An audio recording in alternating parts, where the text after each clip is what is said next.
அவங்க வீட்டுக்குள்ள காவலர் ஒருத்தர் சென்று அத்துமீறினதா புகார் சொல்றாங்க. அதை பத்தி உங்களுடைய கருத்து என்ன சார்? அதாவது காவல்துறை இன்று தன் வேலைகளை விட்டுவிட்டு, தன் வேலைகள்னா என்ன, சட்டம் ஒழுங்கு பாதுகாக்கிறது, கஞ்சா ஒழிக்கிறது, கள்ளச்சாராயத்தை ஒழிக்கிறது, இதில் எல்லாம் கவனம் செலுத்தாம அரசியல் கட்சி தலைவர்களை துன்புறுத்துவது, பொய் வழக்குகள் போடுவதில் கவனம் செலுத்திக் கொண்டிருக்கிறார்கள்.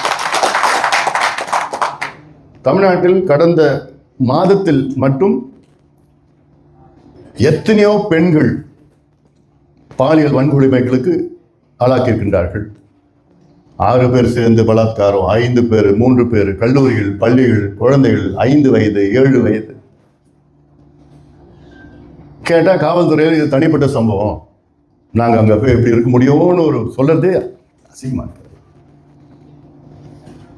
அப்படி தமிழ்நாட்டில் ஒரு மனநிலையை உருவாக்கணும். இதை எவனா செஞ்சானா அவன் முடிஞ்சு போச்சுன்னு அர்த்தம். அந்த பயம் வரணும், அது காவல்துறை செய்யணும்.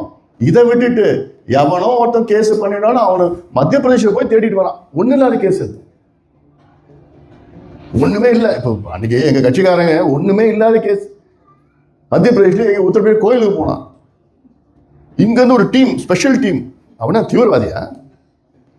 இருக்கிற வேலையை விட்டுட்டு 10 பேர் போய் ஸ்பெஷல் டீம் உருவாக்கி செலவு பண்ணி, லட்சக்கணக்கில் செலவு பண்ணி உத்தரப்பிரதேசம் பிடிச்சிட்டு வந்து கைது பண்றாங்க.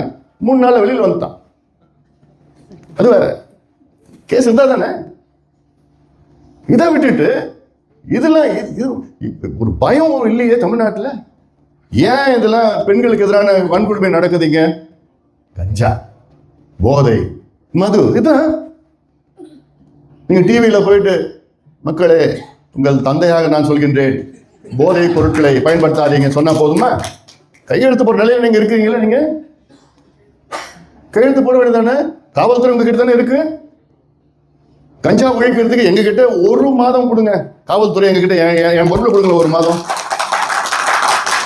ஒரு கஞ்சா பொருள் தமிழ்நாட்டில் இருக்காது. ஒரு போதை பொருள் பொருளும் தமிழ்நாடு விற்க முடியாது. என்னால செய்ய முடியும். அந்த அதிகாரம் என்கிட்ட இருந்ததுன்னா. மதுவை குறைங்க, ஒழிங்க, கடையை மூடுங்க. கடைன்னா ஒரே நாளில் நான் மூட சொல்லலை. ஒரே நாளில் மூடினானா தமிழ்நாட்டு இளைஞர்களும் அவ்வளோதான் போயிடுவான். அந்த லெவலுக்கு தான் நீங்கள் கொண்டு வந்துட்டீங்க தமிழ்நாடு இளைஞர்களை. இதுதான் திராவிட மாடல். மது இல்லாமல் இருக்க முடியாத தமிழ்நாட்டு இளைஞர்கள், இதுதான் திராவிட மாடல். குடிக்காமல் இருக்க முடியாது. ஆனால் அது கொஞ்சம் கொஞ்சமாக போட்டு ரீஹாபிலிட்டேஷன் சென்டர், மறுசீரமைப்பு, மறுவாழ்வு மையங்கள் எல்லாம் போட்டு இது நிறைய பிளான்ஸ்லாம் இருக்குது. இதில் நீங்கள் கான்சன்ட்ரேட் பண்ணணும். வேணா அந்த பயம் போயிடுச்சு. இந்த யார் வேணா இதை வேணா பண்ணிட்டு போயிடலாம்.